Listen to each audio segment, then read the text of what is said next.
Nice to see you again.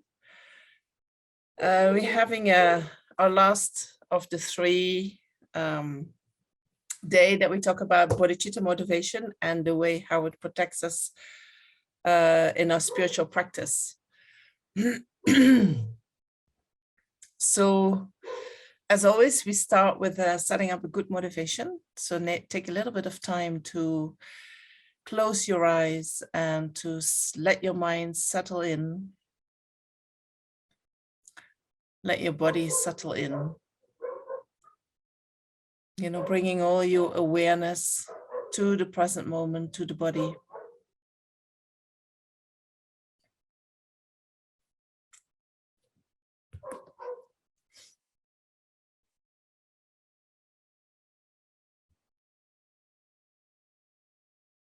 Everything that has kept us busy today, all that energy, we disconnect it from whatever it was attached to and we bring it to the body.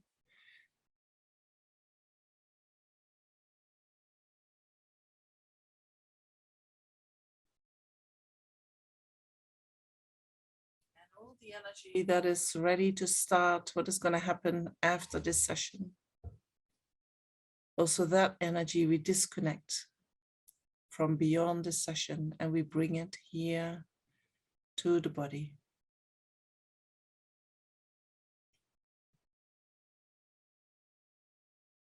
We want to make our time most powerful.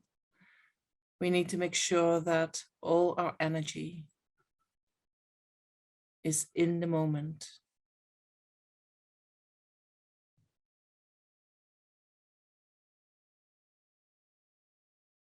This moment is the preparation for the next one. So when we do this well, the future always also will become well.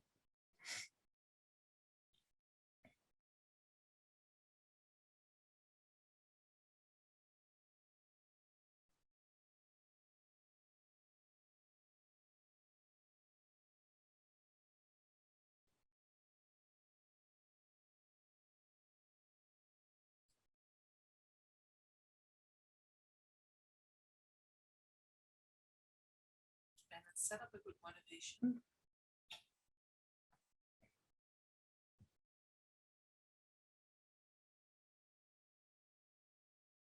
It is a motivation that goes beyond this life, that goes beyond just oneself.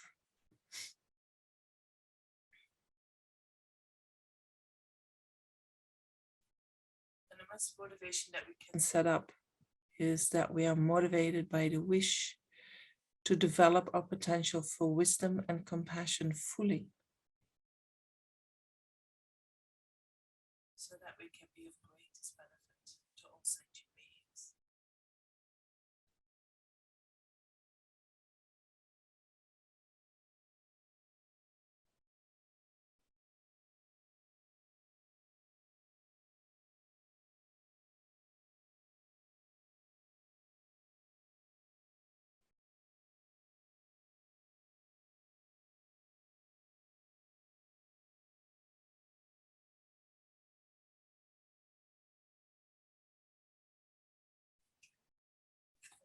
Read the foundation of all good qualities.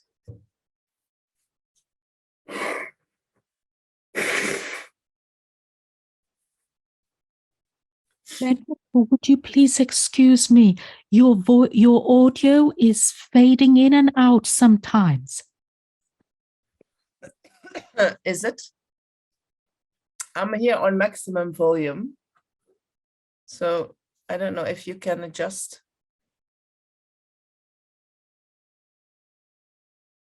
And sometimes when I do a meditation, my voice does go down a little bit.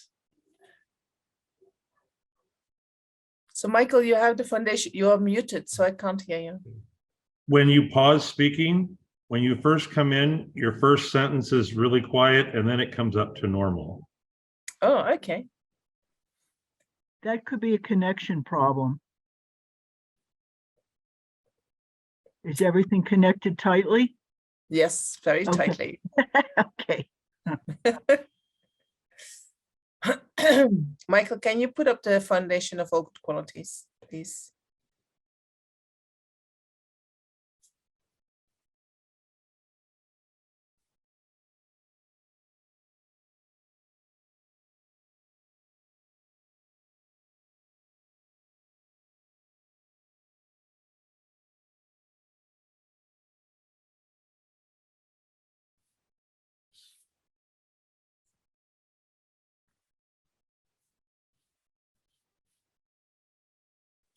So we can read that together.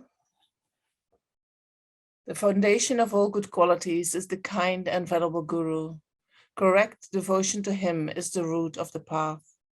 By clearly seeing this and applying great effort, please bless me to rely upon him with great respect. Understanding that the precious freedom of this rebirth is found only once is greatly meaningful and is difficult to find again. Please bless me to generate the mind that unceasingly, day and night, takes its essence. This life is as impermanent as a water bubble. Remember how quickly it decays and death comes. After death, just like a shadow follows the body, the results of black and white karma follow. Finding firm and definite conviction in this, please bless me always to be careful, to abandon even the slightest negativities and accomplish all virtuous deeds. Seeking samsaric pleasures is the door to all suffering. They are uncertain and cannot be relied upon. Recognizing these shortcomings, please bless me to generate a strong wish for the bliss of liberation. Led by this pure thought, mindfulness, alertness, and great caution arise. The root of the teachings is keeping the Patimoksha vows. Please bless me to accomplish this essential practice. Just as I have fallen into the sea of samsara, so have all mother migratory beings. Please bless me to see this, train in supreme bodhicitta, and bear the responsibility of freeing migratory beings. Even if I develop only bodhicitta, but if I don't practice the 3 types of morality, I will not achieve enlightenment. With my clear recognition of this, please bless me to practice the bodhisattva vows with great energy. Once I have pacified distractions to wrong objects and correctly analyzed the meaning of reality, please bless me to generate quickly within my mind stream the unified path of calm abiding and special insight. Having become a pure vessel by training in the general path, please bless me to enter the holy gateway of the fortunate ones, the supreme Vajra vehicle. At that time, the basis of accomplishing the 2 attainments is keeping pure vows and samayas. As I have become firmly convinced of this, please bless me to protect these vows and pledges like my life. Then, having realized the importance of the 2 stages, the essence of the Vajrayana, by practicing with great energy, never giving up the 4 sessions, please bless me to realize the teachings of the Holy Guru. Like that, may the gurus who show the noble path and the spiritual friends who practice it have long lives. Please bless me to pacify completely all outer and inner hindrances. I missed the last one.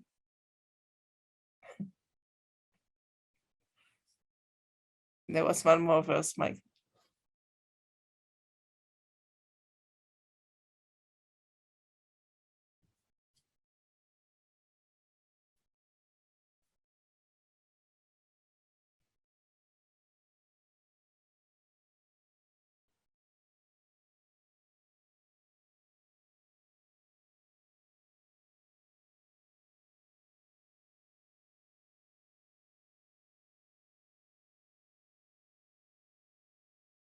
Is that correct?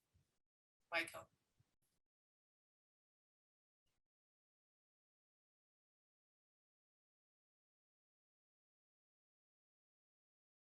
Michael, are you putting it back up or are you doing something else? I think. Thank you. Just start with the teachings. Maybe you can put up the refuge prayer for us.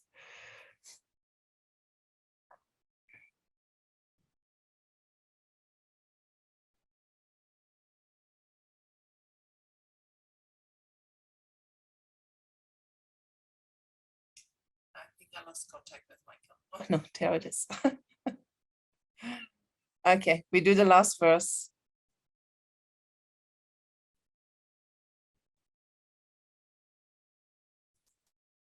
In all my lives, never separated from perfect gurus, may I enjoy the magnificent Dharma. By completing the qualities of the stages and path, may I quickly attain the state of Vajradhara. Thank you so much.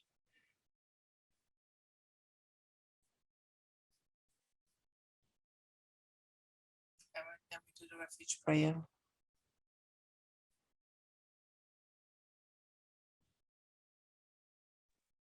Is it possible to ask you a question about the cultivating mindfulness handout before we get rolling? No, we're going to do that later. Oh, okay, perfect. Okay. Okay. Yeah, we come back to that. Excellent. Okay. I know you have questions about that. Okay. Michael, can you put up the refuge prayer, please? Can I put what? The refuge prayer. The refuge prayer coming right up.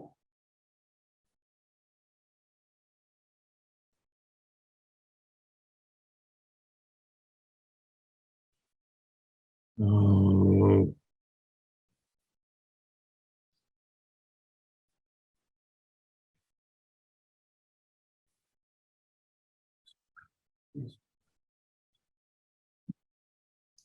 So when we take refuge, we can think about the actual meaning of refuge, whereby the actual meaning or the main meaning of Buddha is referring to our own potential for Buddhahood, for developing our full qualities, and removing all the faults. That own potential that we have, that is the ultimate refuge that we take. So we take refuge in the Buddha that we potentially become.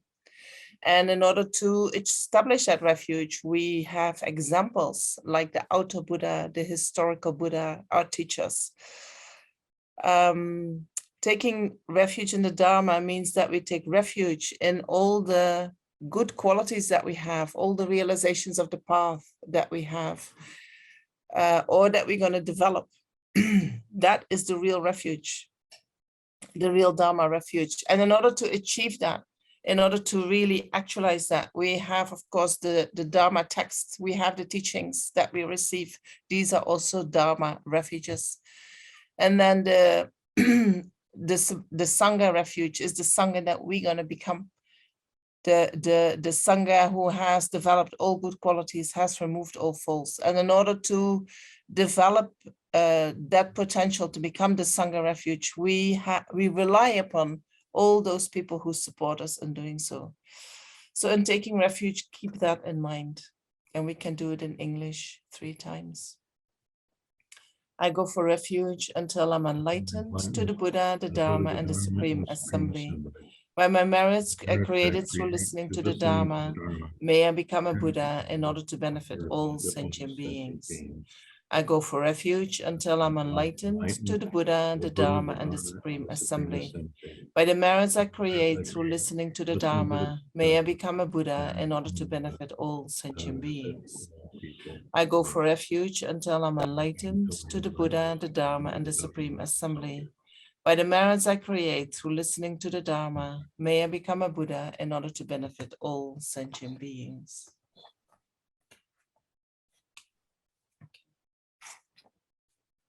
So then we can start. And as I said before, today is the last day that we're talking about the Bodhichitta motivation and the way it protects our practice. The last 2 weeks, we have been talking about the 2 types of motivation, the causal motivation and the motivation in the moment. And I'm just going to refresh a little bit your memory to lay the foundation of what we're going to do today.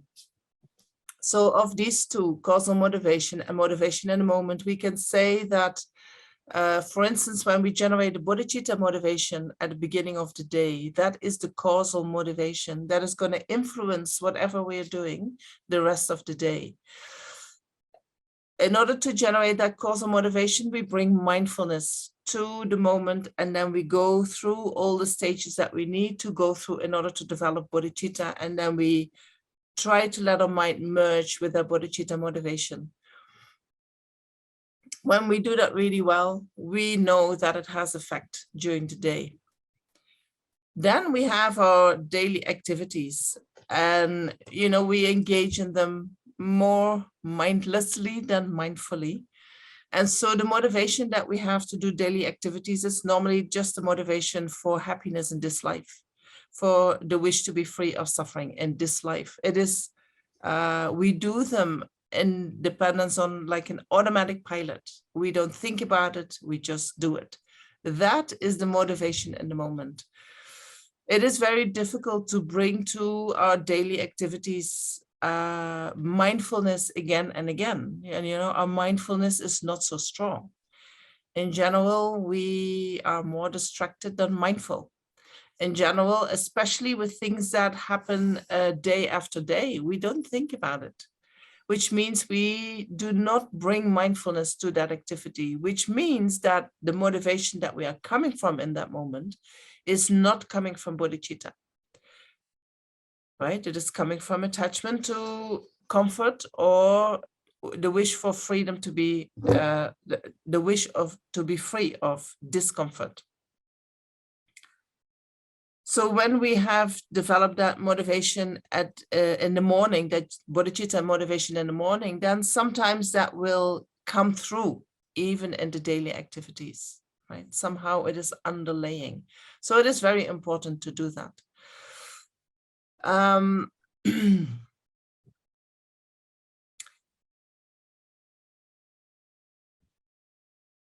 So when we look into the motivation that we have when we do the daily activity, then we can say that when we make contact with something that causes a pleasant feeling to arise in the mind, attachment follows. We want to have more contact with that thing or with that person. And when we come in contact with something or somebody that is the cause for unpleasant feelings to arise in the mind, if aversion is immediately there, I don't want to have contact with that person, I don't want to have contact with that thing. These reactions happen instinctively, right? We cannot change them at will. We cannot say, oh, I have this strong aversion in the mind, but I'm going to try to like this person, not on the basis of that automatic reaction. We can apply reasoning why our emotional reaction doesn't make any sense. And in dependence on that, we can lessen the strength of that motivation, and maybe in the future something happens and then the motivation changes, but not because not the motivation changes, our reaction changes, not because we are in control over that emotional reaction, but maybe independent on the reasoning, something that we didn't like before we start liking. Then when we like it, pleasant feelings arise, attachment follows. And so when we analyze whether these reactions that we have, that attachment, that aversion, and all the other disturbing emotions that that develop independence upon that, we have to say that these are causes for suffering, because they are motivated by delusions. We engage in the actions because we want to be free of suffering, we want to have happiness, but if we analyze them, we have to say that the way we are trying to find happiness at the moment is actually the cause of suffering. The way we are trying to be free of suffering at the moment is actually also the cause of suffering. So because we are motivated by our delusions, we actually create the opposite effect of what we want. And the reason for that is that the delusions that arise, our attachment and aversion and everything that comes from that, depends upon the grasping at the self. Internally, we say, I want to be happy. That is our motivation. I need to take care of myself, or I want to be free of suffering. In itself, with that wish is nothing wrong, right? That is in our nature. We don't have to give that one up. But we do that in dependence on the I, the self that appears to us, the one that we want to take care of, the one that we cherish the most. And if we analyze that self, then we can see that that self appears to us as an independent entity, sometimes even not depending on the body and the mind, standing in and of itself, standing independent of anything else. It appears as an objective entity. And we have to say that when we analyze that such a self does not exist. Despite the fact that such a self doesn't exist, we cling to it as if it is real. And the stronger our self-grasping is, the more real that self appears to us. And also the more justified and real the delusions that arise in dependence on that self seem to be, right? We believe in our anger. We believe that our anger is justified. We believe in our attachment. I need to have this in order to be happy. If I don't have this, my life is going to be ruined forever. You know, that comes from a very, very strong grasping at the self. So when that self arises, that self-independence on that self, we have the feeling that our feelings, our self is much more important than the self of anybody else. Our happiness more important than the happiness of others, right? We are working for that self all the time. That shows that we think our self is more important. Our happiness is more important than the happiness of others. True? If we would believe that the happiness of others is more important than the happiness of self, we would work for others. But if we look into our actions, we have to say there is a strong belief, even if we are not aware of that, that our happiness is more important than the happiness of others. We cherish the self more than the self of anybody else. Right? We cherish the self more than anything else in the world. And so if we talk about bodhicitta, this is our main obstacle. We are obsessed with the self. We are absorbed, self-absorbed. We are self-centered.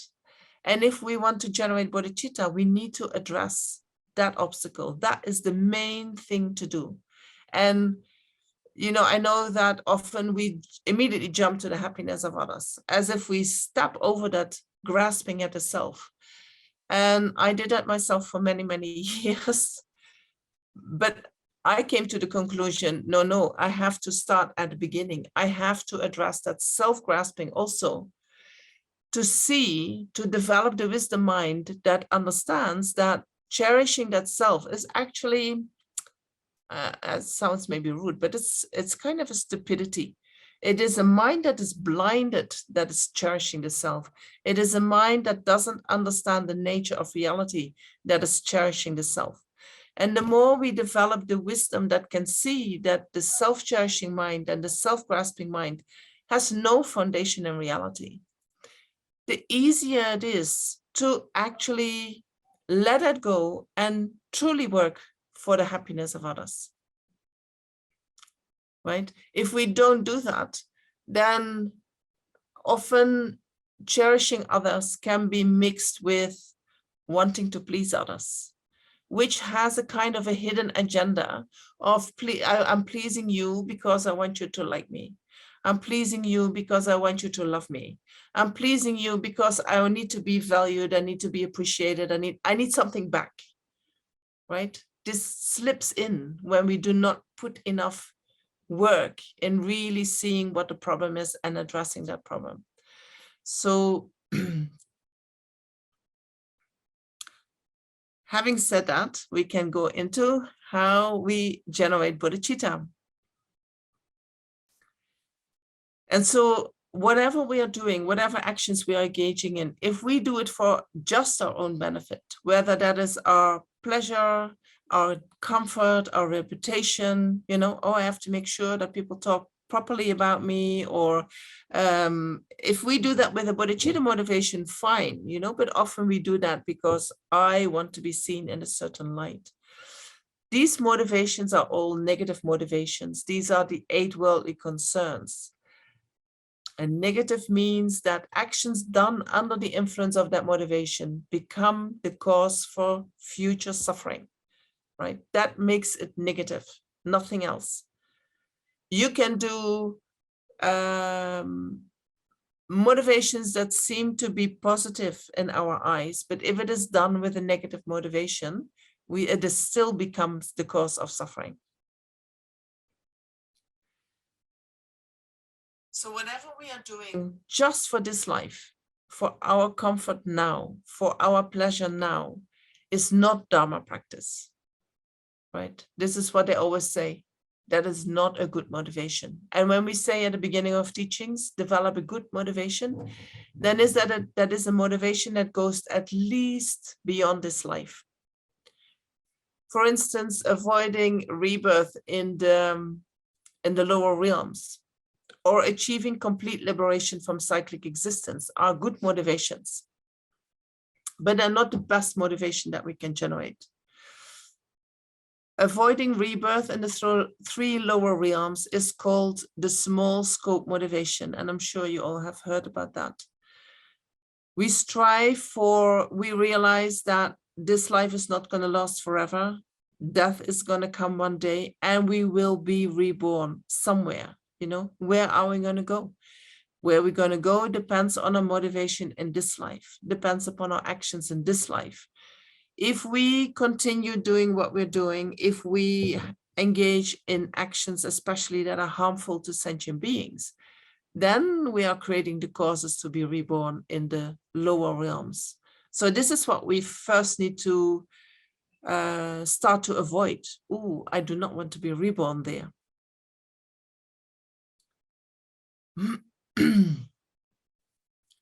And then the motivation for the middle scope is that we think I want to be liberated of samsara. I can see that wherever I'm going to be reborn, suffering is going to come again and again.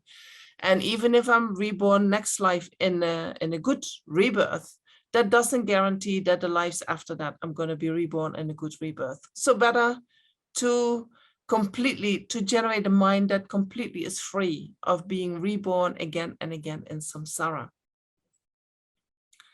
And so the best motivation that we can generate is the motivation that is focused on benefiting every single sentient being.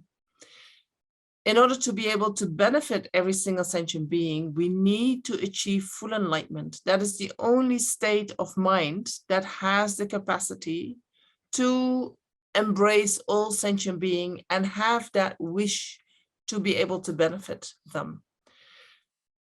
And that state of full enlightenment, or the state of full awakening, or the state in which we have realized our full potential, is a state in which we are completely free of all faults, and in which all the good qualities have developed to their highest potential. And so that's the pre-motivation, is the motivation of the great scope.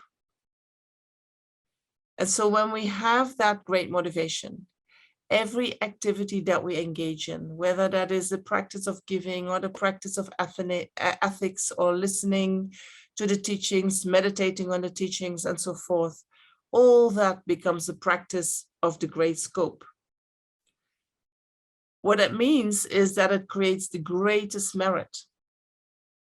It creates the greatest merit because every single action that we are doing is done in dependence on all sentient beings. So the merit is that great. You know, it is not the merit that we receive when we do an action in dependence on one sentient beings, which generates the merit of only one sentient being, but we do it in dependence on all sentient beings. So it is the greatest merit that we can generate with that. And another advantage or fantastic feature is that the action will bear fruit until we achieve enlightenment. So normally when I do an action of giving with a worldly motivation, you know, I feel pity for someone, I want to help someone, I give them something because it makes me feel good, because I feel that is the right thing to do, then that action will have a positive result. But that action will only have a positive result one time. When I do that same action with the wish to attain enlightenment, then that action will have a result. That result will come again and again and again until I achieve the state of enlightenment. Same action, completely different result, due to the motivation.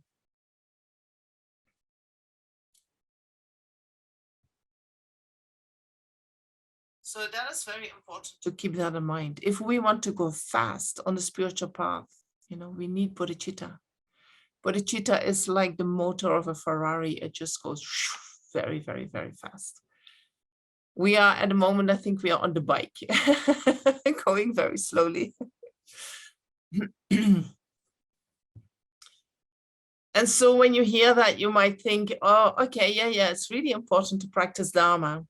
But at the moment, you know, it's not for me. I'll do it in future lives. But that is a mistake because, first of all, we do not know how our life is going to look like. Our future life is going to look like. We have no idea where we're going to end up. And at the moment, we have a human body which has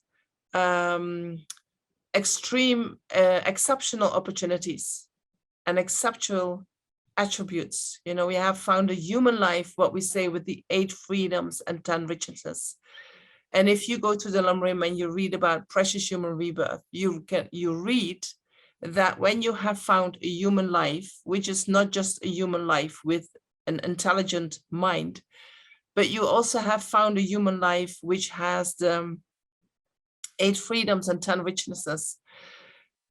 When you go through that, you can see, wow, there are not that many human beings who have all these attributes. And a life like this, you know, is very difficult to find.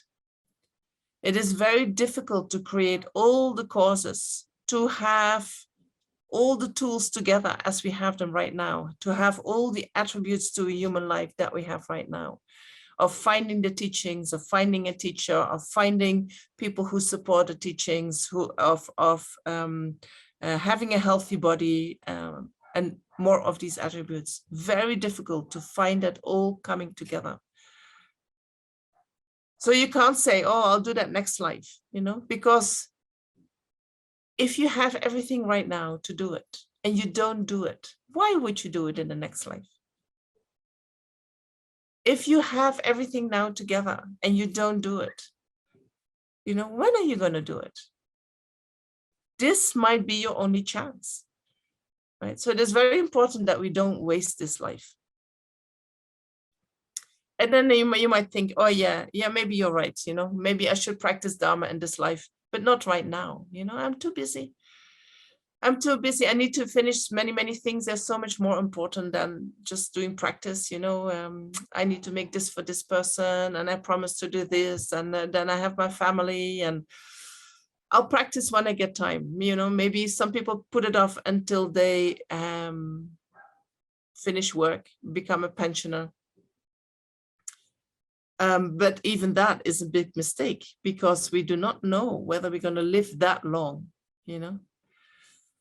If we could say for sure, oh yeah, I'm going to live for 100 years, and it is really true, everyone is going to live for 100 years on this planet, yeah, then maybe we can put it off till we are 65. But our lifetime is not fixed. And so time of death is uncertain. We have really no idea when we're going to die. You know, death might be right in front of us and we don't see it, right? Death can happen anytime. And Lama Zopa loves to talk about this, you know, about all these examples of people who thought they had a long life, or people who would visit. For instance, I know what was that? It was Lamrim retreat, Light of the Path retreat in America. And then he talks about people who were going to come, but they died the day before the retreat happened. Or they came and they died straight after the retreat happened, you know. And it is like we never know this, and we don't even think about it. We think I'm going to go home now and then I'm going to practice all this. We might not have the time to do so, right? So we need to become aware of the uncertainty of the time of death, so that we feel an urge, oh, I cannot put this off. I need to do this now.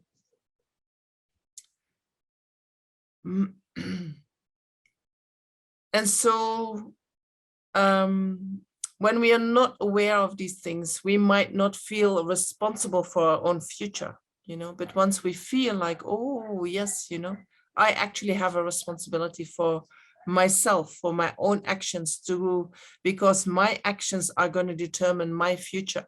Nobody else can do that for me. Nobody else can take care of me in the sense that,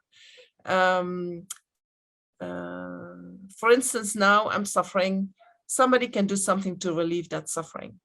But in terms of future lives, I'm the only one who can take care of that. I am the only one who can create the causes for finding freedom from that suffering. I am the only one who can create the causes for creating the causes for when I'm in trouble, I have people around me who are going to help me. I'm the one who are creating the causes for that. Right? I cannot think, oh, somebody will turn up just as they turn up this life. No, they only turn up in this life because you created the causes for that. So we are in charge of our own mind. We need to take charge of our own mind because we are responsible for ourselves, for our own happiness, for the happiness in future lives and everything that comes beyond that. And so then as Mahayana practitioners, we also take responsibility for the happiness of all sentient beings. How does that work? You know, because I just said you are the only one who is responsible. So then why are we now responsible also for others? Are they not responsible for themselves? Yes, they are. But we have a responsibility in the sense that whether our actions in relation to sentient beings are helpful or harmful to them depends on our mind. If we have a kind heart, if we have a wish to help other sentient beings, if we have compassion in our heart, then everyone who is in front of us, we will be kind to them. We will be compassionate to them. We will be helpful to them. So then their happiness depends upon that. Right? So if we talk about, I want to generate the mind of enlightenment, I want to be of greatest benefit to sentient beings, this is how we do it. One by one by one, everyone in front of us, we generate a kind heart, a compassionate heart, so that at least we do not harm them. And so when we say the ultimate purpose of my life is to work perfectly for others, in order to fulfill that purpose, it is necessary for me to achieve the state of full enlightenment, of omniscient mind. And in order to do that, I must actualize the path to enlightenment. Therefore, I'm going to do the actions that become only causes for me to achieve enlightenment and to bring all sentient beings to enlightenment as quickly as possible. This is what we repeat every day. And we repeat the whole thing, starting from good human rebirth, remembering death, remembering suffering, remembering where suffering comes from, taking our own responsibility for our own happiness, and then taking responsibility for the happiness of others.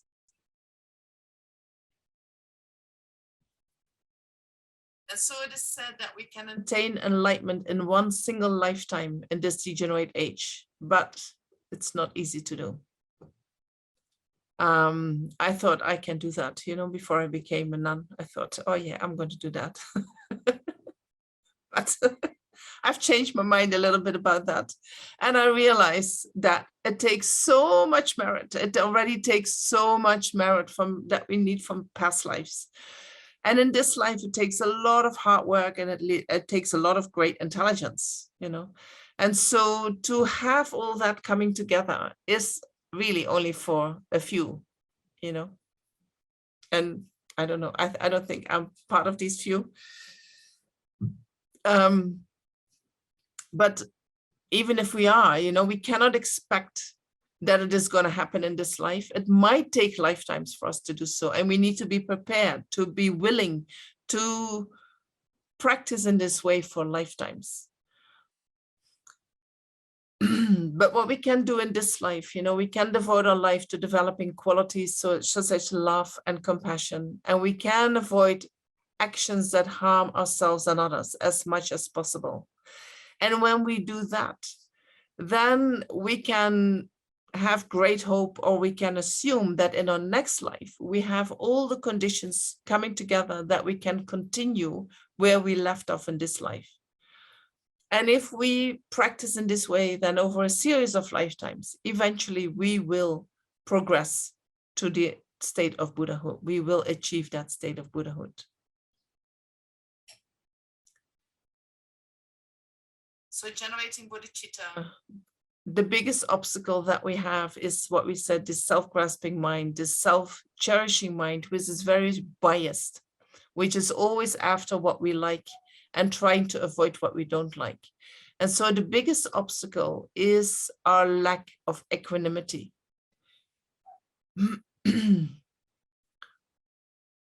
In order to be able to generate a mind that wishes to work for the happiness of all sentient beings, we need to let go of our aversion to the things and sentient beings that we don't like. And we need to let go of our attachment to the things and the sentient beings that we do like. That we do like, yes, we need to let go of that, our attachment to that. We can like sentient beings. We can even not like sentient beings, you know, but that attachment and that aversion that follows, we need to somehow get rid of that, right? That is our problem.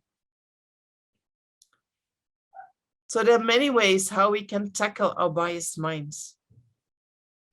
And one way, I'm just going to describe you one way, you know, but I think every Dharma teaching that we listen to is actually helping us to tackle that biased mind. But if we look into how we develop equanimity, then we can say that the preferences that we have in this life depend upon whatever sentient beings are doing for us in this life, right? If beings are benefiting us, we like them. If they harm us, we don't like them. Right? So we can say, oh, my preference is only coming from what they do for me in this life. And then we think about how relationship change. Relationship change within one lifetime, right? Someone who is our friend at the moment can become our biggest enemy soon. Someone who was our enemy before can become our biggest friend. And strangers, they can turn both into friends and enemies, depending on the conditions, depending how they relate to us, what they do for us or what they do to us. If we can see that relationship change in one lifetime, we can also contemplate that relationship change over lifetimes. Someone who is now my best friend might have been my worst enemy in the past. And this lifetime, I don't care about what he was doing in the past life. He's my friend, so I benefit him. Right? Someone who is this lifetime my enemy might have been my best friend, my biggest benefactor for lifetimes. And maybe that person came to this world to benefit me now, trying to help me to practice patience. But I only see them as an enemy. Oh, what a horrible person. You know, and when I see that person in this life, I forget about everything that he has done in previous lifetimes. I have no clue about it. I don't even think about it. Because we are just focused on this life, on this moment. So in order to tackle that biased mind, we need to broaden our mind and say, whatever that person is doing right now to me is not the only thing he or she has ever done to me. Many other things have happened in our relationship. And sometimes bad things happen, you know, but often good things happen. And we need to remember that goodness that has happened. And so what we do in Buddhism, we think about the kindness that others have shown us in lifetimes, many lifetimes. The fact that we are here in a human body, the fact that we have everything that we have in our life, all the good experiences that we have, maybe even the negative experiences, but I'll come to that in a minute. All the good experiences that we have comes about in dependence upon others. Right? We forget that. We think, I did that. You know, I worked for this money. And we forget about the fact that actually your employer gave you the work. He is paying you the money. Or maybe if you have your own business, that own business can only arise in dependence on many, many others who support your business, who come to you to buy whatever you are selling, right? We need all these others to be successful. We need all these others to have the money. We can say, oh, I made this myself, I bought, but where is the skill coming from? Where are the materials coming from? Right? We believe all goodness is coming from me, right? I did that myself. I worked for it. I worked really hard. We forget everybody else involved. Then some harm comes to us and we say, oh, that's the fault of other people. We don't look at ourselves. But if we look at the reality of things, then we have to say that all the goodness that we receive comes about in dependence upon others. Well, all the negative experiences that we have comes from having created negativities ourselves, comes from us, comes from holding on to the self, comes from our self-cherishing mind. Right? Even when negative things happen to us, we can think about them as coming from kindness. Kindness, not in the sense of immediate kindness, you know, but someone who harms me deeply can be kind because by harming me, that person helps me to purify some kind of karma that I have that needs to be purified. That is an obstacle for me to attain enlightenment. And by inflicting that harm on me, that person is taking on the karma, the negative karma that is one day going to ripen on his mental continuum. He might fall to the lower realms because he is inflicting that harm on me. He might be in the lower realms for eons by inflicting that harm to me. You know, but I only can get better from that if I do not react with anger and start to give back whatever that person gave to me. If I have the mind that says, okay, thank you very much, that harm came to me, I'm going to sit with the hurt, I'm going to feel it. This is the result of my negative karma. I'm going to take it as a way to purify my negative karma. Then I'm only going to improve independence on that negative action. Independence upon suffering, we can develop huge amount of wisdom, understanding the nature of reality, understanding the nature of ourselves, the way we exist, the way we react, the way our mind works. So much wisdom can come from that. Right? So then I can say, wow, I learned so much independence upon that experience. Well, that other person is going to only experience suffering. You know, how kind, how kind. Thank you so much for doing that. This is how we can see harmful experiences as coming from kindness from others, right? We don't have to say, when somebody hits us, oh, thank you, you know, that's so kind of you. No, that's not kind. On the worldly level, that's not kind. But on the spiritual level, we can take it as kindness. So when we can see that kindness of others, then we can think about how all sentient beings are equal. Equal in wanting to be happy, equal in not wanting to be suffer, wanting to be free of suffering. And they're not different from us. They are exactly the same as us. You know, we do not realize that the suffering of others is for them the same as the suffering is for us that we experience. We always think, oh, my suffering is so in our face. No, we feel it. It is so within us. It is so the one that is first screaming for attention. And when somebody else is suffering, we don't feel it in the same way, right? It is on a distance. And so therefore we think, oh, they have less suffering. It's not so important because they're on such a distance. So we need to train our mind that although my suffering appears to be so close and so huge and so for other people, exactly the same. The only difference is that I'm here and I'm not there. But if I would be in their body, my suffering would be just as huge. I would feel that the suffering that they have is just as huge as what I'm suffering right now here. When we see that then we can see, okay, why do I only work for my happiness, for my freedom of suffering?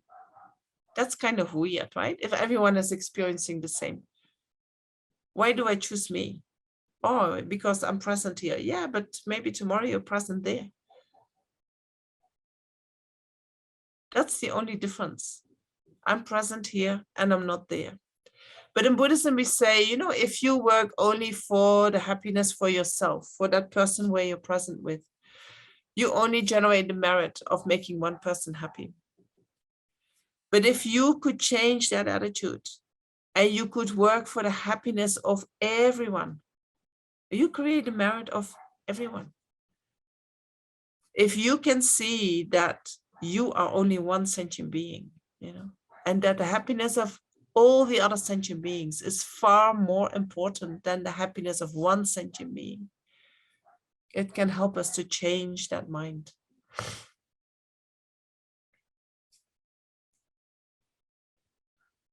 And so when we recall the kindness of sentient beings, the way we do that, you know, I already explained a little bit by thinking about the negative experiences. But I'm sure that you also have heard that we recall the kindness of sentient beings by recognizing that all sentient beings have been our mothers. And we do that not just on the basis of faith, but we do that on understanding or understanding by the reasoning that our mind has, our mind doesn't die at the end of life. Our mind keeps existing, and our mind has existed since beginningless time. And so that means that I must have taken rebirth since beginningless time. That means I have taken rebirth many, many, many, many times, countless times. And that means that every time I took rebirth, I must have taken rebirth with a mother. Some sentient beings has been my mother. And so some lamas say sentient beings have been, all sentient beings have been our mother not just one time, they have been our mothers countless times. Right? So I'm not sure if it is just in the West, but I know many people have issues with their mothers, and their mothers might not have been that kind. Right? And so this is a very difficult topic. And we need to see that in the right way to practice proper bodhicitta. And I've heard several lamas say, when we think about the kindness of sentient beings as having been our mother, we think about mothers who have been truly kind, who have been renouncing their happiness in order to give you happiness. It is a mother who loved us unconditionally. Right? This is what this is referring to. And so if it wasn't our mother who could do that in this life, we can also think about somebody else in this life who gave us that love. You know, there might be a person that, you know, oh, that person really saw me and was there for me unconditionally.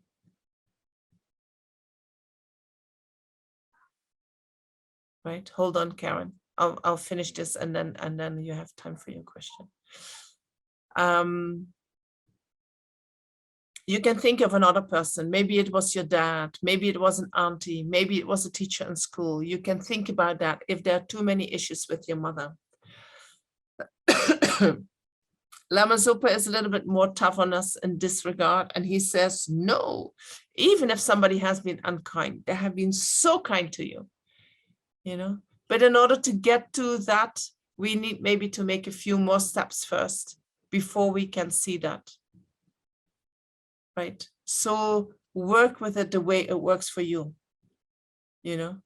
And I would start with someone who has been truly kind to you. Truly in the sense that in this life for that little kid, that the kid felt loved by that mother unconditionally. That we recall. And we had, even if we don't have it in this life, we had many lifetimes that we had mothers who loved us in that way.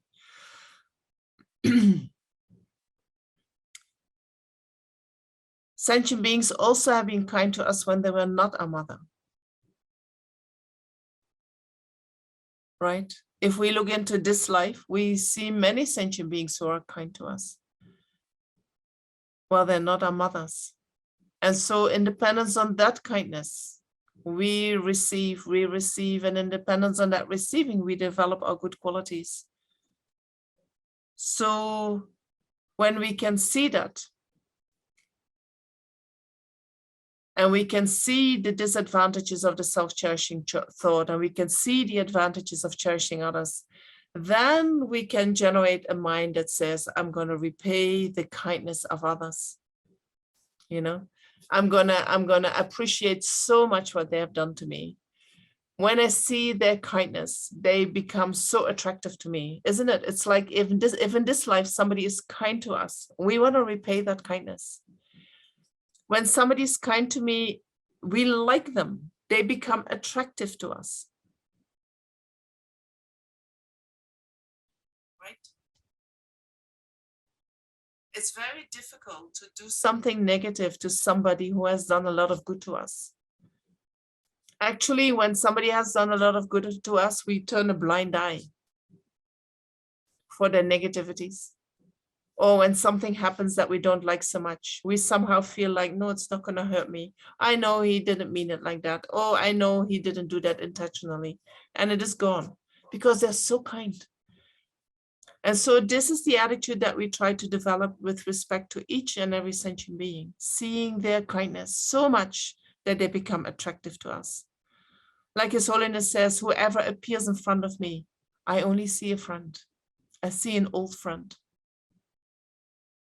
An old friend means that we see that someone has done something beneficial for us. Right? Otherwise, we don't see them as friend.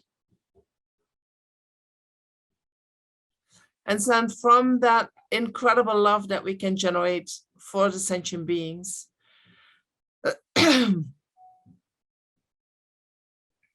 we can generate the mind that we can generate the mind of compassion. We can say, I wish all of them to be free of suffering. And in dependence on that, we can generate the mind, I will take care of them. I will take the responsibility of freeing all these sentient beings from suffering, of bringing them all the happiness that they have. And in dependence on that thought, the thought comes, in order to do that, in order to really take care of all sentient beings, there's only one way. When I develop my full potential, when I develop my potential of wisdom and compassion, and when I eliminate all faults, which means when I attain Buddhahood, when I become a Buddha, that is the only state of mind in which you have the capacity to work for each and every sentient being, to help them to develop their potential for wisdom and compassion. And so every time when we generate bodhicitta, we need to go through this process, going through all the stages in order to generate a healthy basis for bodhicitta. In order not to, we need to make sure that we don't skip certain things. Oh, I skipped the small scope and I'll go straight to bodhicitta, right? Or I skipped the medium scope, Oh, my liberation is not important. The liberation of others is more important. Yes, in a way that is true, but it is only true once I have developed the mind that wishes to be liberated from samsara myself, right? When I have developed that mind myself, then I can say, but the liberation of others is more important. But not in the sense that, oh, the liberation of others is more important, so therefore I don't care about my own liberation. Caring about your own liberation means that you stop creating the causes for suffering, which we need to do if we want to be serious about our bodhicitta motivation.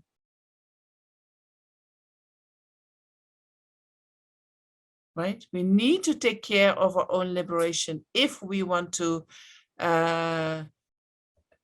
take rebirth again and again as a human being, in which we can continue the progress on the path, in which we can continue our Dharma practice, in which we continue to practice the mind that wishes to achieve enlightenment for all sentient beings. Liberation is part of that. It's not the main part, but it is part of it. So we cannot skip any part, any part of the path.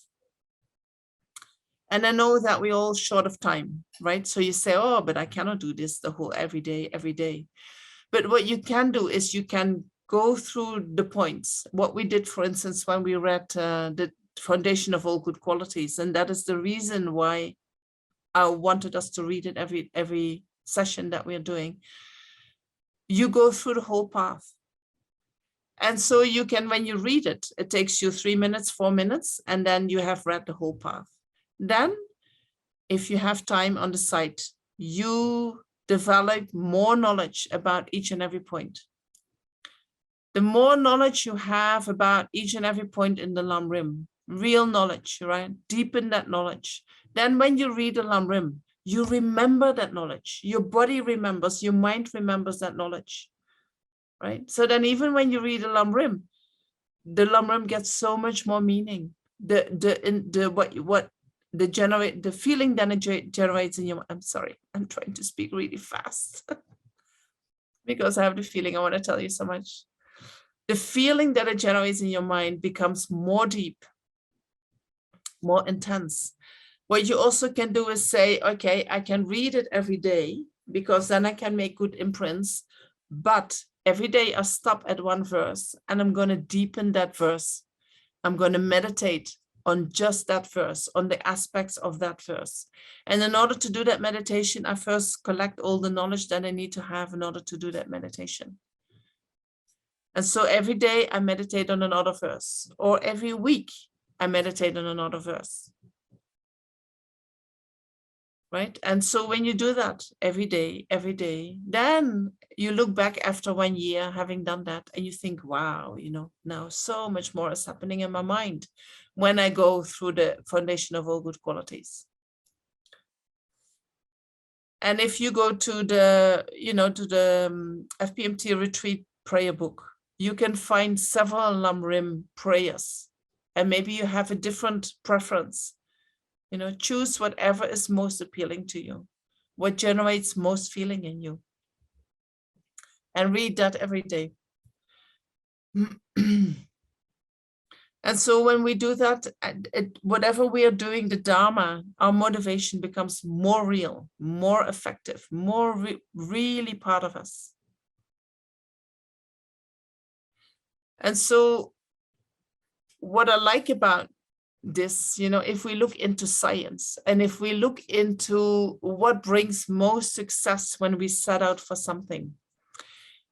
For instance, they did a lot of scientific research with sport people, and they found out that when you go through the whole process that you have to go through in order to do your eventual act that is going to give you the result. For instance, I'm an 800-meter runner. I go through these 800 meters that I need to run again and again and again, or every step until I reach the finish. And I think about what I need to do in order to give me the best result. You know, if I make a mental blueprint of that, what happens is that doing it mentally creates certain pathways in the brain. And when we have these pathways, the actual doing, which also creates pathways, which stimulates the same pathways, you know, but the actual, the people who create these mental blueprints are much more successful than the people who are just do the running. Oh, I'll see where I'm gonna have my 800 meters today when I'm there. I do not need to prepare for that, you know, I'll see what happens when I'm there. People who generate the blueprint, they go days before, they check out the venue where they need to run. They see all the trouble, maybe in terms of the wind that might come, in terms of certain things that are on the field. They prepare their mind and they go through it. Oh, when I'm there, I have to be careful of that. When I'm there, I need to make sure I'm doing that. The better you do that mental preparation, the better your result will be. Right? So even if, For me, that it means that, oh, setting up a motivation means mentally going through the process, mentally going through the process. And every time I do that, I'm creating a pathway in my nerve system, in my brain, so that it becomes quicker, more natural, more effective. Right? So every day a little bit, more important than doing one time a lot. And we are told this again and again, no? Every day practicing a little bit is more important than doing a lot in one day. Because we create these pathways when we do it every day. So then doing every day the same, very important. Going through all the stages every day. And what you can do, you know, when you become more familiar and you have more knowledge and this kind of things, what you can do is that you say, today I have less time, I skip, I jump, right? So that I have at least the main points, but I don't go through all the details. Then you still use the same pathway. And then somehow in your memory, all the things that you practiced before, all the details, they will be activated as well.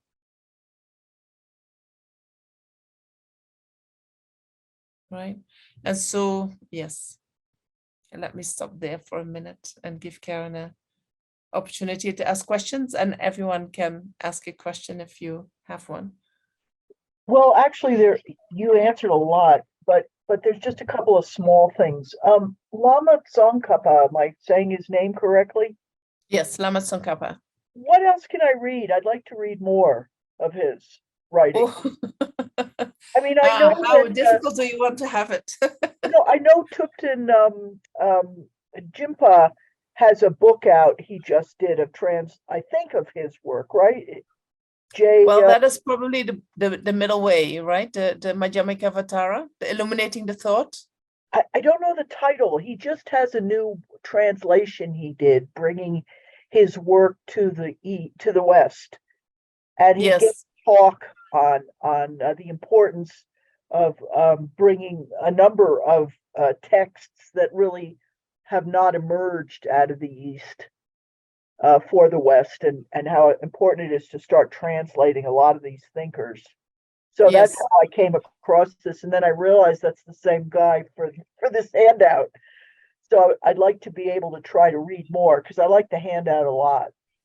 Yeah. So Lama Tsongkhapa is, it depends on the text that you read, but he's not that easy to read. Yeah. So it is, these texts are fantastic to study. But for me, I would not be able to just read Lama Tsongkhapa. I studied it with a teacher, and you go through it line by line, and what is the meaning of Lama Tsongkhapa, and Right. sometimes the English is already quite difficult to understand. It's like let alone Nagarjuna or the Diamond Sutra, both very difficult. these are also difficult, and Right. but then Lama Tsongkhapa gives explanations about the meaning of the Diamond Cutter Sutra and Oh. about emptiness, right? He talks a lot Great. about emptiness. Okay. So the Madhyamika Avatara, and I think that is the book that you refer to from Thupten Jinpa, is all about emptiness, why things are empty of inherent existence. So I would consider that. Let me have a look. What else? It's called Illuminating the Intent. I put it in the chat. Illuminating the Intent. I'm in a class with Venerable George right now of that. It'll probably last about a year long.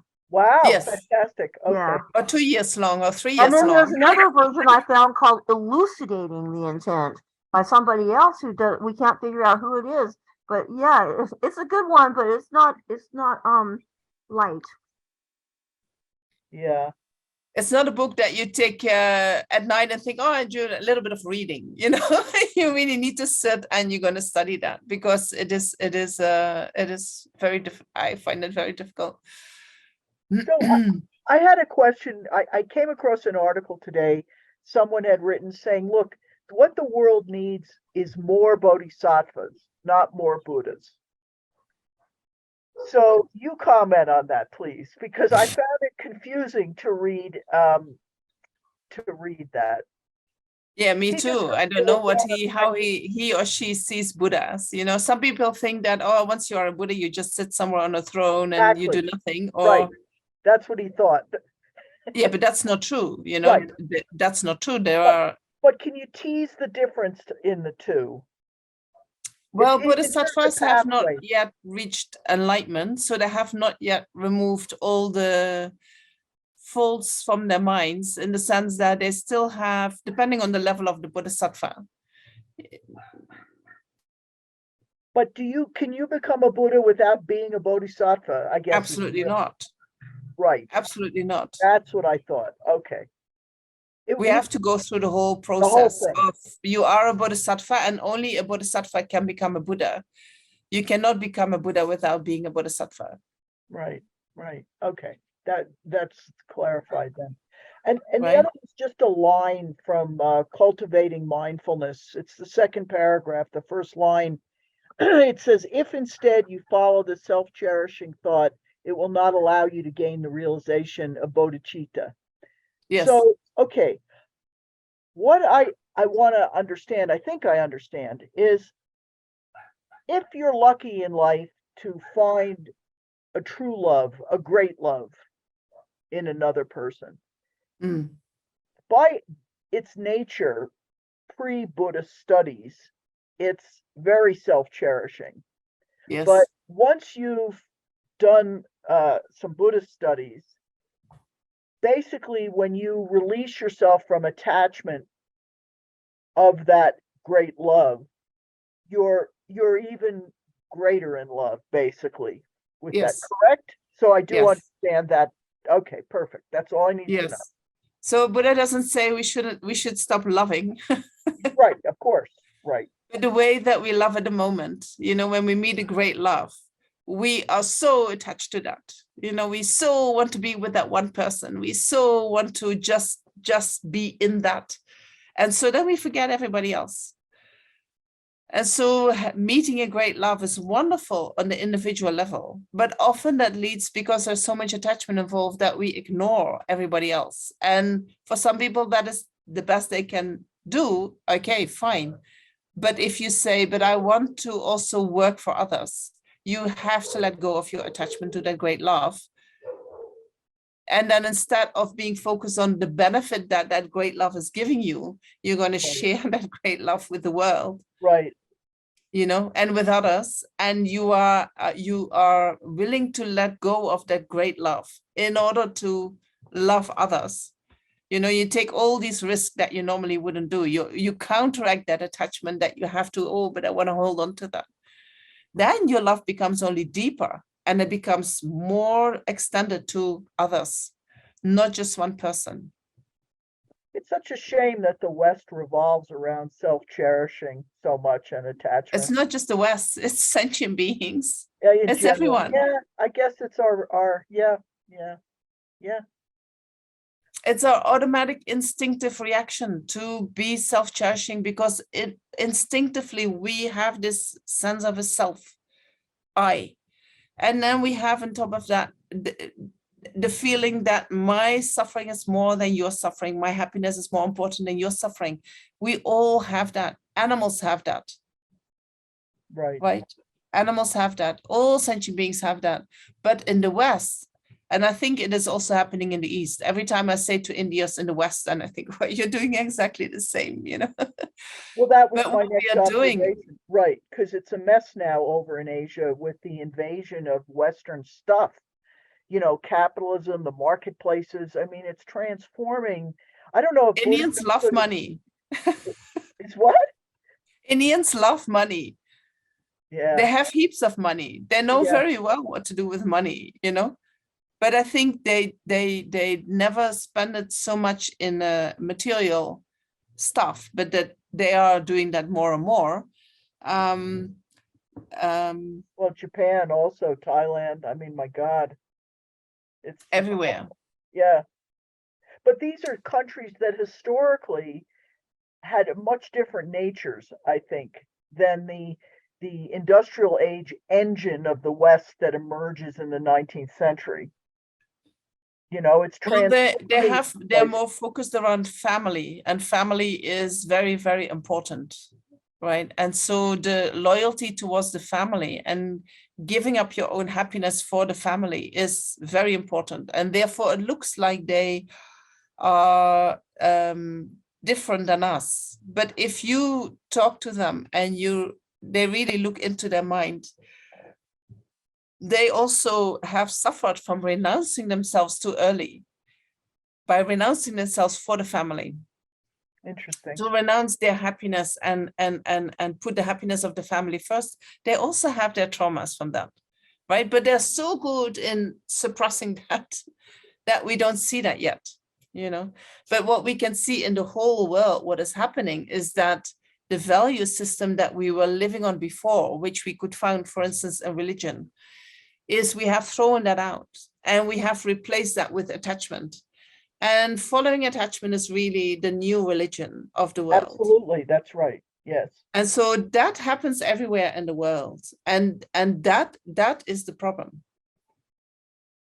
Right? We make attachment as, wow, if you can do that, you know, you're really gonna be happy. And it's a huge delusion, huge, it's just bullshit. Yeah. But people believe it because that is the only way they know how to find happiness. And so it sounds so true. And, you know, all the things that they show on television, it looks so true and so real. And wow, I want to have that too. But if you look internally, it's not like that. It's totally opposite of the reality. So we are just very delusional at the moment, you know. In Buddhism, we say we are in degenerate times where the delusions are very high. And when that happens is you throw out ethical discipline. That's right. You know, you throw out harming others. No, oh, you can harm others, no problem. If it's going to bring you more happiness, you do it. You know, but these are contradictory. Yeah. Well, Michael perhaps... is telling me I only have 15 minutes left. Oh, okay. And I didn't even go to the Bodhichitta, or don't like it, to the thing about Bodhichitta that Lama Zopa gives us, you know, where how to develop Bodhichitta in daily life. And so I know that, Karen, you had a strong reaction to that, like, oh, I'm not going to do that. It's like, I'm totally obsessed with that Bodhichitta. But what you can do is what he wants you to do is finding ways to remind yourself to change your motivation. Because if we don't do that, whatever we're doing is the cause of suffering, right? So find a way that you can remind yourself. And if there is one sentence in that prayer, in that book, in that booklet that can help you. For instance, when you open the door, you think, I'm opening the door to the higher realms. Or when you close the door, I'm closing the door for all sentient beings to the lower realms. Even if just that, with the door, you know, sentient beings, bring them to mind. I'm not just here for myself, because we need to get out of that habit. I'm sure you proved a lot. I've actually improved on that a lot. Yes. Lama Zopa also gives instructions what to do in the bathroom and at the toilet. I quite like it when I think, you know, that all the rubbish that we have, I offer it to sentient beings so actually can use it and transform it into something beautiful. You know, then because we are polluting the world so much. And every time I have to throw something away, my mind is like, I don't want it, you know, because the planet cannot do anything with it. But then if I take in mind sentient beings that do exist or will come into existence who can actually live from that, and I offer it to them, you know, my mind changes. Same action, different mind. That's good. Right? Yeah. So try to practice that. Okay. The obstacles. Any more questions? Otherwise, we go to a quick meditation.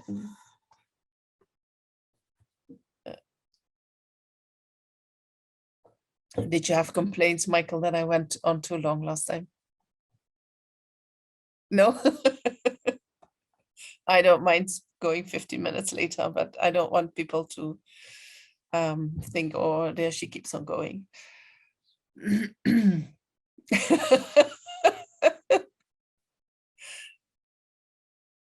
Anyone more question? I'm just gonna wait for that. Yes, more teachings, please. So Venerable Lhundup asked me to do practicing Dharma, establishing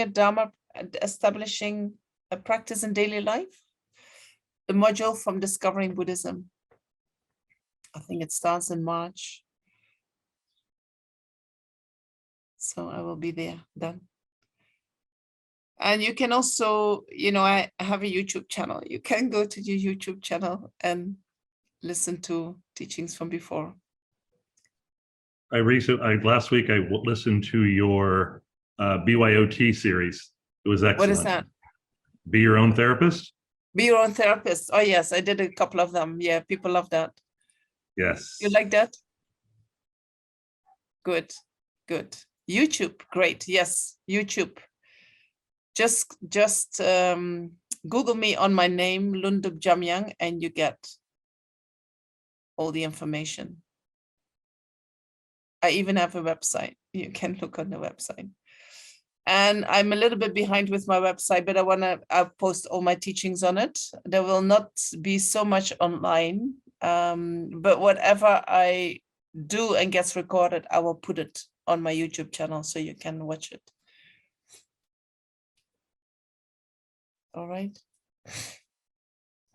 Then what I wanted to finish with is the modern nun. You know, I had to, you know, it was COVID and I'm sitting here in India and I think, what am I going to do? And somebody told me about Zoom and I thought, you know, I think 1 week after the lockdowns, I felt like I have to go on Zoom and do some meditations and do some teachings on fear, because I could see the fear mongering happening and people getting stuck in their fear. And so then you have to have a YouTube channel if you want to do that. And that is how it all started.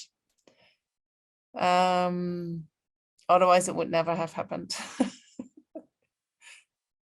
Good. So I thought about, because it is so difficult for us to think about other sentient beings as being kind. You know, we have this idea, I go to the shop, I buy whatever I want to have, it's my money, I decide, blah, blah, blah, blah, blah. And we forget about actually the kindness of others, which is involved for us to even be able to do an action like that. Right. And so the kindness of others, if you find it difficult to meditate on just the kindness of mother sentient beings, then you can think about the kindness of others in that way. Thinking about the kindness of the mothers is, you know, I think it was Robina who said, at least your mother didn't abort you. Right. The fact that our mother carried us in her womb for at least 7, maybe 8, 9 months, and all the suffering that she underwent in order to have that creature growing in her stomach, you know, and then giving birth to that creature, that comes with a lot of suffering. Even that, your mom was prepared to do that. So even if your mom hasn't been kind from the day that you were born, she did do that. Right? And you did not die while you were growing up. Even that is a kindness, you know. And then if there is a lot of unkindness, you first need to heal these wounds. And then maybe at a later point, you can see, wow, I learned so much independence from all these wounds that I received. How kind that my mom was willing to give that to me. One therapist told me once, oh, your mom was prepared to put up with you. She was so kind. You know, like that. But I think in order to get there, you need to do some healing first, you know, spend time with that part of you that feels you were not taken care of, you have a lot of suffering, the unpleasantness. This needs to heal first. All right, so therefore I'm going to go for safe today, and I do a meditation on the kindness of others. in the terms of the kindness of those who were kind in providing us with food, clothing, lodging, and so forth. So to do this meditation, just make yourself comfortable.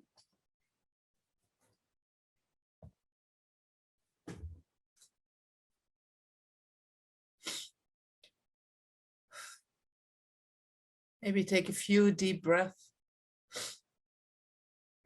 in order to let go all the stuff that came to your mind in this session that maybe is doing something internally to you. Just let it go for now. Let it go for now.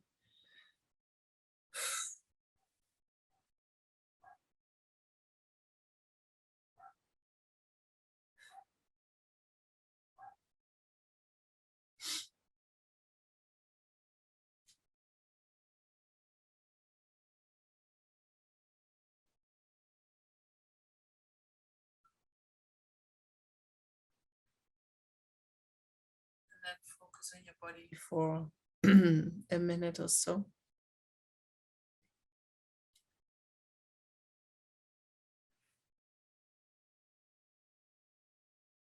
Letting it relax.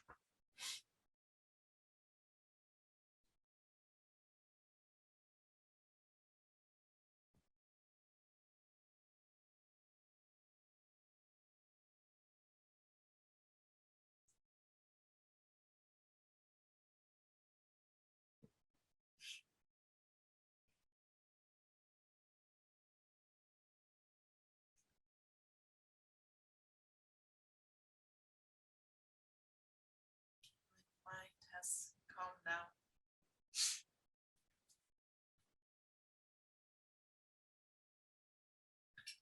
Think about everything that we use, that we enjoy, that we need to stay alive is provided by others.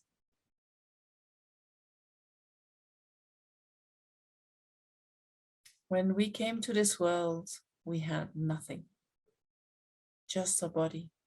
And even that was provided by others, right? Even that came from the sperm and the egg from our mom and dad. And it became bigger by all the food that mom was eating. So even the body that we came with is provided by others.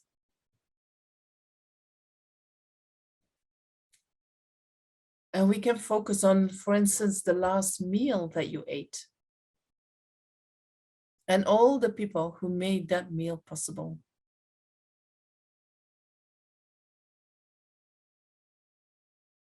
You can think about the farmers who grow the grains and the vegetables.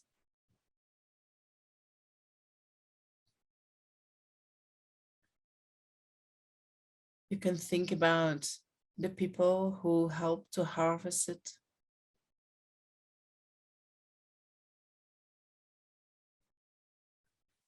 The truck drivers who transported it.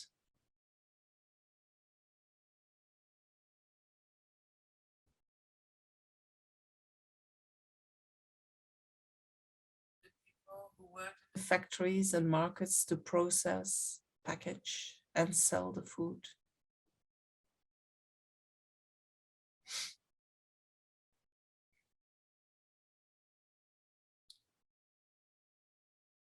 So many people and so many months are required to produce just one plate of food.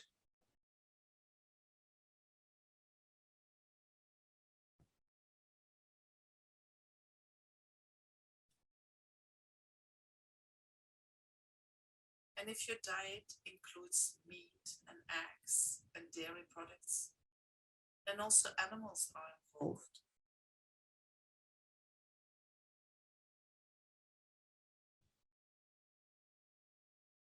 Most of them probably experienced suffering in the farms where they lived. And some were even killed.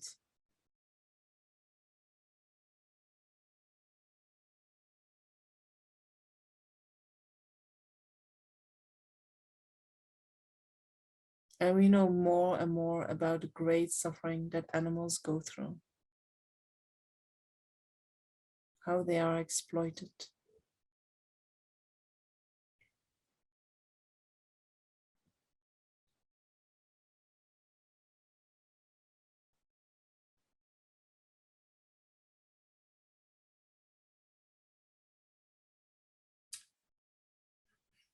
We never meet most of the beings who provide our food, but we greatly benefit from their work. We would not be able to survive without it. And so when you think about this, feel grateful to them and generate a wish for them to be happy.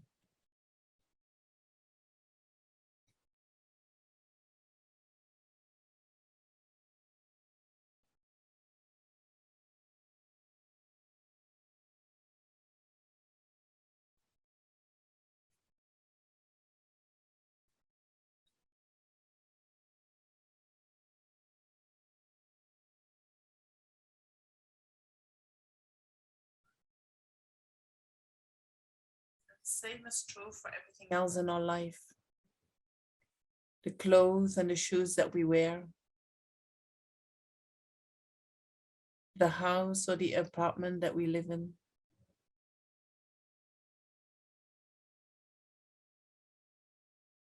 the buildings in which we work, study, shop, and play, the books we read,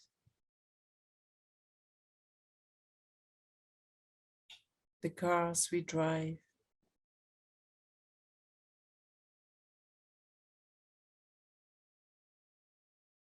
the music and films we enjoy,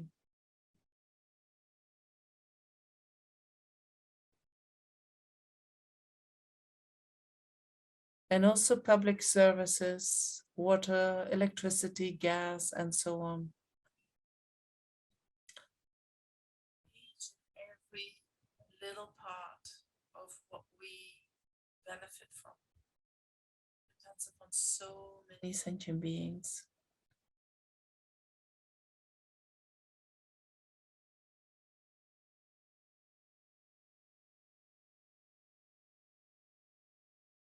Contemplate how we are dependent upon us for all these things.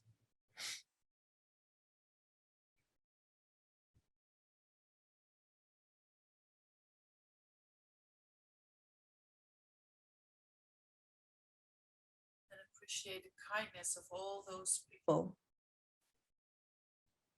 who gave their lives, who spent their whole life making sure that one little aspect of the chain is taken care of.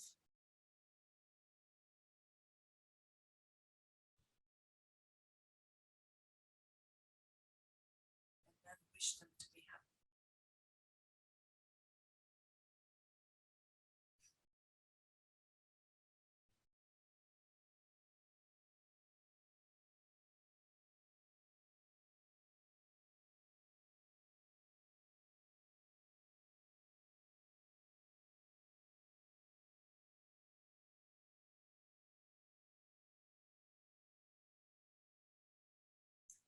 And think back how you came to this planet, this life, with nothing.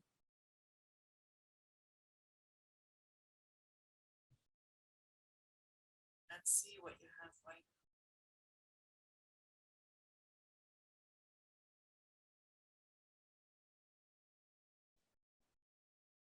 now. Everything of that comes from others. Even if you earned it yourself, you depend upon others for that to happen.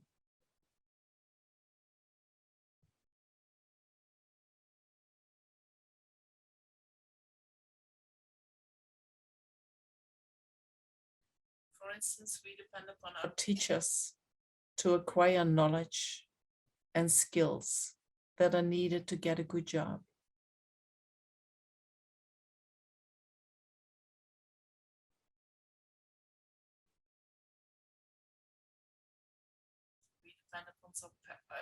We depend upon our parents who paid for our education.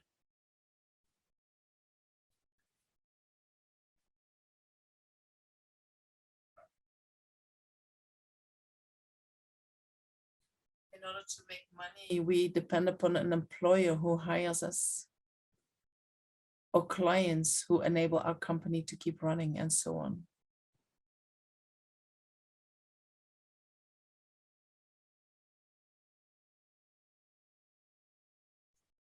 So if you think about everything that you have in your life, is there anything that you can claim that it is inherently yours without depending upon others?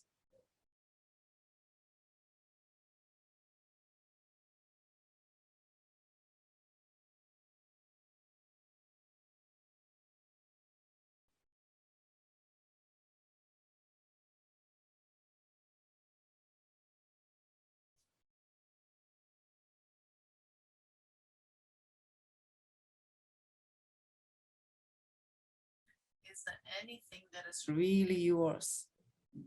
You know, that would mean you can take it when you die.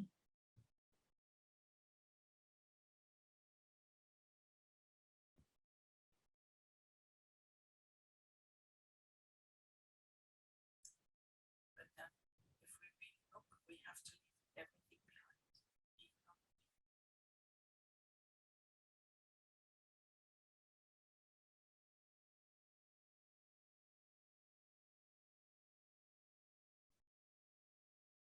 And then you might think, oh, but these farmers and these shopkeepers, they're not just working out of kindness for me.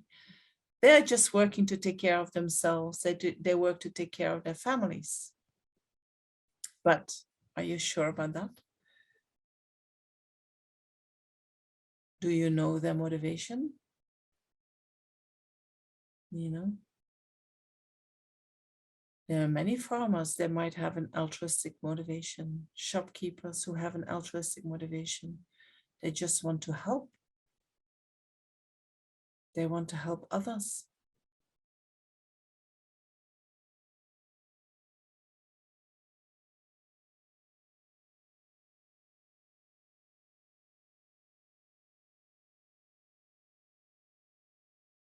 And even if they have a motivation of taking care of their family, our ability to receive benefit from them doesn't depend on their motivation.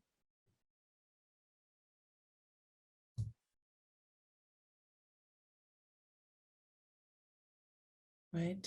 Like the sun doesn't have the motivation to benefit us, but we receive enormous benefit from the sun. We receive light and warmth and power and energy for plants to grow. Right? People don't need to have the intention to benefit us for us to receive benefit.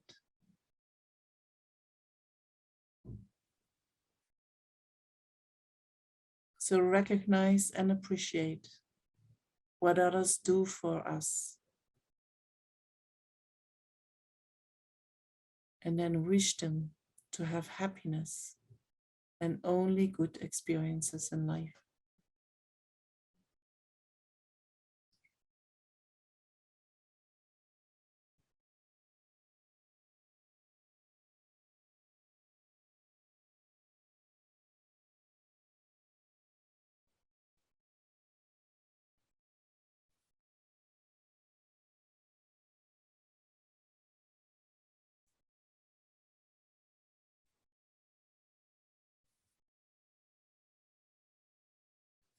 Some dedication prayers and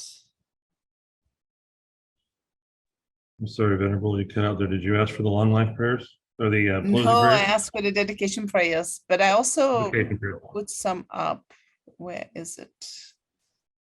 What am I seeing now? Right there. Oh, I lost. Wait.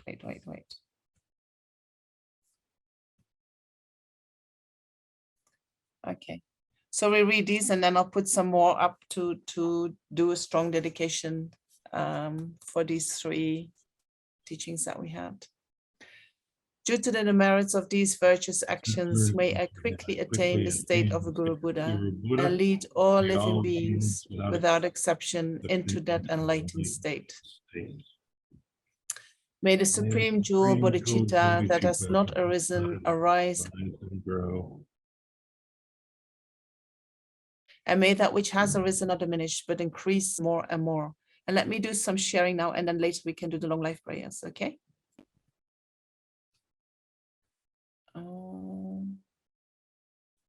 Yeah.